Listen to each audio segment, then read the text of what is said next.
శుక్లాం వరదరం విష్ణుం శశివర్ణం చతుర్భుజం ప్రసన్నవదనం ధ్యాయేత్ సర్వవిఘ్నోపశాంతయే. అగజానన పద్మార్గం గజానన మహర్నిశం అనేకదంతం భక్తానాం ఏకదంతముపాస్మహే. ఈ శ్లోకం తెలియని హిందువులు ఉండరు. చిన్న పిల్లల దగ్గర నుంచి పెద్దవారి వరకు ఏ కార్యాన్ని మొదలు పెట్టాలన్నా మొట్టమొదటిసారిగా విఘ్నేశ్వరుని తలుచుకోకుండా ఏ కార్యాన్ని మొదలుపెట్టరు. చిన్న పెద్ద తేడా లేకుండా ఎంతో సరదాగా సంతోషంగా జరుపుకునే పండగ ఈ వినాయక చవితి. చిన్న పిల్లల నుంచి పెద్దవారి వరకు చిన్న చిన్న మండపాల నుంచి ఎంతో పెద్ద పెద్ద మండపాలు ఏర్పాటు చేసి గణనాయకుణ్ణి అత్యంత భక్తి శ్రద్ధలతో ప్రతి ఒక్కరూ పూజిస్తారు. వీధి వీధి గడప గడప ఎంతో ఉత్సాహంగా ఈ ఉత్సవాల్లో పాల్గొంటారు. ఈ బుజ్జి గణపయ్య బొజ్జ గణపయ్య పిల్లలకి ఎంతో ప్రీతికరమైన వాడు. పిల్లలు అత్యంత ఉత్సాహంగా చేసిన నిష్కల్మషమైన ఆ పూజకి సంతుష్టుడై వారి బుద్ధిని వికసించేటట్లు చేసి వారి అభివృద్ధికి తోడ్పడతాడు మన బుజ్జి గణపయ్య. అదేనండి మన బొజ్జ గణపయ్య. అసలు మన బొజ్జ గణపయ్య ఎన్ని రూపాల్లో దర్శనమిస్తాడో మీకు తెలుసా? 32 రూపాల్లో అండి. ఎవరికి ఏ కోరిక తీర్చాలో ఆ రూపంలో ప్రత్యక్షమై వారి వారి కోరికలన్నిటినీ నెరవేరుస్తాడు మన బుజ్జి గణపయ్య బొజ్జ గణపయ్య. ప్రాచీన కాలం నుంచి ప్రపంచవ్యాప్తంగా పూజలు అందుకుంటున్న ఘనత మన గణపయ్యకే సొంతం. ఎవ్వరు ఏ కార్యాన్ని మొదలుపెట్టినా అతని అనుమతి తీసుకోవాల్సిందే, ఆశీర్వాదం పొందవలసిందే. సహజంగానే మన గణపయ్యది నిదానమే ప్రధానం అనే ధోరణి. ఎప్పుడు చూసినా ప్రశాంతతకి ప్రతిరూపంగా కనిపిస్తూ ఉంటాడు. అందువలనేమో పిల్లలు పెద్దలు అందరూ అతన్ని ఇష్టపడతారు. తరతరాలుగా యుగ యుగాలుగా పూజలు అందుకుంటున్న మన గణపయ్యకి ప్రధానమైన రూపాలు 12, 21 విశిష్టమైనవి, 32 ముఖ్యమైనవి, 54 ఉన్నతమైనవి, 108 మహోన్నతమైనవి అంటారు.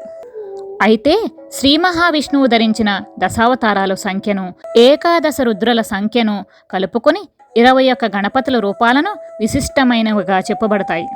ఈ నేపథ్యంలోనే ఆ గణపతి రూపాల జాబితాలో వినాయకుడు బాల గణపతి, తరుణ గణపతి, భక్తి గణపతి, వీర గణపతి, శక్తి గణపతి, ద్విజ గణపతి, సిద్ధి గణపతి, ఉచ్చిష్ట గణపతి, విఘ్నరాజ గణపతి, లక్ష్మీ గణపతి, మహాగణపతి, భువనేశ గణపతి, నృత్త గణపతి, ఊర్ధ్వా గణపతి, ప్రసన్న గణపతి, హేరంబ గణపతి, విజయ గణపతి, ఏకాక్షర గణపతి, వరద గణపతి, త్రయాక్ష గణపతి, క్షిప్రప్రసాద గణపతి, ఏకదంత గణపతి, సృష్టి గణపతి, ఉద్దండ గణపతి, రుణ విమోచన గణపతి, దుండి గణపతి, ద్విముఖ గణపతి, త్రిముఖ గణపతి, సింహ గణపతి, యోగ గణపతి, దుర్గ గణపతి, సంకటహర గణపతి, ఉన్మత్త గణపతి, హరిద్ర గణపతి దర్శనమిస్తారు.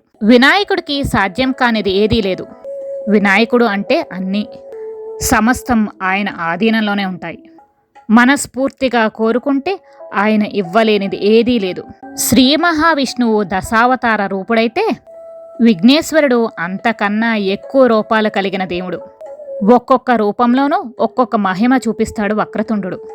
కోటి సూర్యుల సమస్తమైన గణపతికి వీలు లేని కార్యము లేదు. ఈ విఘ్నేశ్వరుడిని ఏ రూపంలో పూజిస్తే ఏ ఫలితం కలుగుతుందో తెలుసుకుందాం రండి. బాల గణపతి. కుడివైపు చేతిలో అరటిపండు, పనసతొన, ఎడమవైపు ఉన్న చేతిలో మామిడి పండు, చెరుకుగడను పట్టుకుని దర్శనమిస్తారు ఈ బాలగణపతి. బుద్ధి చురుకుగా పనిచేయాలంటే ఈ బాలగణపతిని పూజించాలి. ప్రతి విషయాన్ని శ్రద్ధతో పరిశీలించే శక్తి అబ్బుతుంది. ఇక రెండవది తరుణ గణపతి. ఈ వినాయక రూపానికి 8 చేతులుంటాయి. కుడివైపు చేతిలో పాసం, వెలగగుజ్జు, దంతం, చెరకు కనిపిస్తుంది. ఎడమవైపు ఉన్న చేతిలో అంకుశం, నేరేడు పండు, వరివెన్ను పట్టుకుని అభయముద్రతో దర్శనమిస్తారు. తరుణ గణపతిని పూజిస్తే చేపట్టిన కార్యాన్ని ఎట్టి పరిస్థితుల్లోనూ సాధించి తీరాలనే పట్టుదల కలుగుతుంది. ఇక మూడవది భక్త గణపతి. ఈ వినాయక రూపానికి 4 చేతులు ఉంటాయి. కుడివైపు చేతిలో కొబ్బరికాయ, అరటిపండు, ఎడమవైపు ఉన్న చేతిలో మామిడి పండు, బెల్లపు పరమాణం ఉన్న పాత్ర పట్టుకుని కనిపిస్తారు. భక్త విఘ్నేశ్వరుని పూజిస్తే భక్తి భావన పెరుగుతుంది. ఇక 4వ గణపతి వీర గణపతి. ఈ వినాయక రూపానికి 16 చేతులు ఉంటాయి. కుడివైపు చేతిలో బాణం, బేతాళుడు, చక్రం, మంచపు కోడు, గద, పాము, శూలం, గొడ్డలి బొమ్మ ఉన్న జెండా, ఎడమవైపు చేతిలో శక్తి అనే ఆయుధం, విల్లు, ఖడ్గం, ముద్గరం అనే ఆయుధం, అంకుశం, పాసం, కుంతమనే ఆయుధం, దంతం ధరించి దర్శనమిస్తారు. ఈ వీర విఘ్నేశ్వరుని పూజించిన వారికి మంచి ధైర్యం వస్తుంది. ఇక 5వది శక్తి గణపతి. 4 చేతులున్న ఈ గణపతి అంకుశం, పాసం పట్టుకుని దర్శనమిస్తారు. ఈయన కరుణిస్తే ఏ కార్యాన్నైనా సాధించగలమనే ఆత్మస్థైర్యం పెరుగుతుంది. ఇక 6వ గణపతి రూపం ద్విజ గణపతి. ఈ వినాయక రూపానికి 4 చేతులుంటాయి. కుడివైపు చేతిలో పుస్తకం, దండం, ఎడమవైపు ఉన్న చేతిలో అక్షమాల, కమండలం పట్టుకుని కనిపిస్తారు. ద్విజ లేదా ధ్వజ గణపతి అని పిలుచుకునే ఈ గణపతిని పూజిస్తే సొంతంగా ఆలోచించగల శక్తి పెరుగుతుంది. ఇక 7వ రూపం సిద్ధి గణపతి లేదా పింగళ గణపతి. ఈ గణపతిని పూజిస్తే ప్రారంభించిన పనులలో ఆటంకం లేకుండా, అపజయం లేకుండా సాఫీగా సాగిపోతాయి. ఈ వినాయక రూపానికి 4 చేతులుంటాయి. ఎడమవైపు చేతులతో పండిన మామిడి పండును, కుడివైపు ఉన్న చేతులతో పూలగుత్తి, గొడ్డలి పట్టుకుని కనిపిస్తారు. ఈ సిద్ధి వినాయకుడిని పూజిస్తే అన్నిట విజయమే కలుగుతుంది. సిద్ధి, బుద్ధి అనే భార్యలను కలిగి ఉండి తన తండముతో నువ్వులద్దిన ఉండ్రాళ్లను తింటూ దర్శనమిస్తాడు ఈ సిద్ధి గణపయ్య. ఇక వినాయకుడి 8వ రూపం ఉచ్చిష్ట గణపతి. కోరిన కోర్కెలు తీర్చే ఈ వినాయకుడి రూపానికి 4 చేతులు ఉంటాయి. కుడివైపు చేతిలో నల్ల కలువ, వరివెన్ను, ఎడమవైపు చేతిలో దానిమ్మ పండు, జపమాల పట్టుకుని కనిపిస్తాడు. ఉచ్చిష్ట గణపతిని పూజిస్తే కోరిన కోరికలన్నీ నెరవేరుతాయి. కానీ ఈ గణపతి దగ్గర కొంచెం జాగ్రత్తగా వ్యవహరించాలి. ఈయనకు చేసే పూజలో ఏమాత్రం శ్రద్ధ లేకపోయినా కోరికలు తీర్చడం అనే మాట అటుంచి ఇబ్బందులు తలెత్తుతాయని హెచ్చరిస్తారు. ఇక 9వ రూపం విఘ్న గణపతి. అసలు లక్షణమైన విఘ్ననాశనం ఈ రూపంలోనే కనిపిస్తుంది. ఈ వినాయకుడికి శంఖం, విల్లు, గొడ్డలి, చక్రం, పూలగుత్తి, ఎడమవైపు చేతిలో చెరుకు, పూలబాణం, పాసం, విరిగిన దండం, బాణాలు పట్టుకుని కనిపిస్తారు. విఘ్నాలు తొలగేందుకు ఈ గణపతి పూజకు మించినదేదీ లేదు. ఇక 10వ గణపతి క్షిప్త గణపతి. ఈ వినాయక రూపానికి 4 చేతులు ఉంటాయి. కుడివైపు చేతిలో దంతం, రత్నాలు పొదిగిన బంగారు కుండ, ఎడమవైపు ఉన్న చేతిలో కల్పవృక్షపు తీగ, అంకుశం ధరించి ఉంటారు. క్షిప్ర గణపతి లేదా క్షిప్త గణపతిని పూజిస్తే కోరికలు తీరుతాయి. ఇక విఘ్నేశ్వరుడి 11వ రూపం హేరంబ గణపతి. ఈ వినాయకుడి రూపానికి 10 చేతులు ఉంటాయి. కుడివైపు చేతితో అభయముద్రనిస్తూ కత్తి, అక్షయమాల, గొడ్డలి, మోదంకం ధరించి ఎడమవైపు ఉన్న చేతితో వరద హస్త ముద్రతో విరిగిన దంతం, అంకుశం, ముద్గరం, పాసం ధరించి కనిపిస్తారు. ఈ గణపతిని పూజిస్తే ప్రయాణాలలో జరిగే ఆటంకాలు, అపజయాలను తొలగిస్తారు. ఇక 12వ గణపతి లక్ష్మీ గణపతి. ఈ వినాయక రూపానికి 10 చేతులు ఉంటాయి. కుడివైపు చేతితో వరద ముద్రనిస్తూ కత్తి, చిలుక, మాణిక్యం పొదిగిన కుంభం, పాసం, ఖడ్గం ధరించి ఎడమవైపు ఉన్న చేతితో అభయహస్త ముద్రతో దానిమ్మ, అంకుశం, కల్పలత, అమృతం ధరించి కనిపిస్తారు. ఈయన సేవిస్తే ఐశ్వర్యము కలుగుతుంది. ధర్మబద్ధమైన లక్ష్మీ కటాక్షం కలుగుతుంది. ఇక 13వ గణేశ రూపం మహాగణపతి. ఈ వినాయక రూపానికి కూడా 10 చేతులు ఉంటాయి. కుడివైపు చేతితో మొక్కజొన్న కంకె, బాణం తొడిగిన విల్లు, పద్మం, కలువ, విరిగిన దంతం ధరించి ఎడమవైపు ఉన్న చేతితో గద, చక్రం, పాసం, వరికంకి, రత్నాలు పొదిగిన కలశం ధరించి కనిపిస్తారు. ఈ గణపతిని పూజిస్తే సమస్త శుభాలు కలుగుతాయి. మహావిఘ్న వినాయకుణ్ణి పూజిస్తే ఏలినాటి శని ఉన్న సమయంలో కూడా తలపెట్టిన పనులు నిర్విఘ్నంగా కొనసాగుతాయి. ఇక 14వ రూపం విజయ గణపతి. సమస్త విజయాలను చేకూర్చే ఈ గణపతికి 4 చేతులు ఉంటాయి. కుడివైపు చేతితో పాసం, విరిగిన దంతం ధరించి ఎడమవైపు ఉన్న చేతితో అంకుశం, పండిన మామిడి పండును ధరించి కనిపిస్తారు. భువనేశ వినాయకుణ్ణి పూజిస్తే శాశ్వత జయం కలుగుతుంది. అందుకే ఆయనను విజయ వినాయకుడు అని కూడా అంటారు. ఇక 15వ గణపతి రూపం నృత్య గణపతి. సంతృప్తి, మనశ్శాంతిని ఇచ్చే ఈ గణపతి కుడి చేతిలో పాసం, అప్పాలు, ఎడమవైపు చేతిలో అంకుశం, పదునుగా ఉన్న విరిగిన దంతం ధరించి దర్శనమిస్తారు.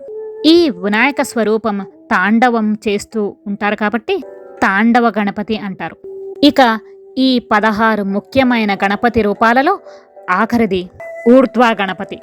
కారాగార బాధ నుండి తప్పించే ఈ గణపతి కుడి చేతిలో కలువ, పద్మం, విల్లు, విరిగిన దంతం, ఎడమవైపు చేతితో వరివెన్ను, చెరుకు ముక్క, బాణం, మొక్కజొన్న కండె ధరించి దర్శనమిస్తారు. ఊర్ధ్వ గణపతిని పూజిస్తే తెలిసి చేసిన పాపాలు కూడా పోతాయి. అలాగే ఆకుపచ్చని శరీర ఛాయతో మెరిసిపోతున్న లక్ష్మీదేవిని తన ఎడమ తొడ మీద కూర్చుండపెట్టుకుని ఉన్న గణపతి ఊర్ధ్వ గణపతి. ఈ 16 గణపతులను ప్రధానంగా పూజిస్తే కోరిన కోరికలు తీరుతాయని ముగ్ధ పురాణం చెబుతోంది. వినాయక చవితి రాగానే సర్వత్రా అనేక రూపాలలో గణపతి బొమ్మలు కనిపిస్తూ ఉంటాయి. వాటిలో శాస్త్రాలు నిర్దేశించిన రూపాలు ఇలా కనిపిస్తూ ఉంటాయి. వీటినే జాగ్రత్తగా శ్రద్ధతో పూజించడం మేలని చెబుతున్నారు. ఇక మీ అందరికీ ఒక ప్రశ్న మనసులో రావచ్చు, వినాయకుడి పక్కన లక్ష్మీదేవి ఏమిటి అనే ప్రశ్న. ఈ 16 గణపతుల్లోనూ కొన్ని గణపతులను రూపాలను పరిశీలిస్తూ ఉండగా తలెత్తవచ్చు. దానికి సమాధానంగా స్కాంద పురాణం, గణపతి పురాణం లాంటి పురాణాలు గణపతి శ్రీ మహావిష్ణువు స్వరూపమని, అందుకే ఆయన పక్కన లక్ష్మీదేవి ఉంటుందని చెప్పడం కొంత ఆశ్చర్యం కలిగిస్తుంది. ఏది ఏమైనప్పటికీ మన పురాణాల్లో చెప్పిన విధంగా పాటించడం మన ధర్మం. ధర్మో రక్షిత రక్షితః. మన ధర్మాన్ని మనం రక్షిస్తే మనల్ని మనం రక్షించుకోవచ్చు. అసలు మన ఈ బొజ్జ గణపయ్య ఎలా ఉద్భవించాడో తెలుసుకుందామా? ఒకరోజు పార్వతీదేవి ఎంతో ఉత్సాహంగా నలుగు పెట్టుకుని స్నానం చేస్తూ ఉండగా ఆ నలుగు పిండితో ఒక చిన్న అందమైన బొమ్మను తయారు చేసి ముచ్చటపడి ఈ చిన్ని బొమ్మకు ప్రాణం పోస్తే ఎలా ఉంటుంది అని ఆలోచించి బ్రహ్మదేవుణ్ణి వెనువెంటనే ప్రార్థించి ఈ చిన్ని బొమ్మకు ప్రాణప్రతిష్ఠ చేసింది. ఈ చిన్ని మనోహరమైన రూపం చూసి పార్వతీదేవి ఎంతో సంతోషపడింది.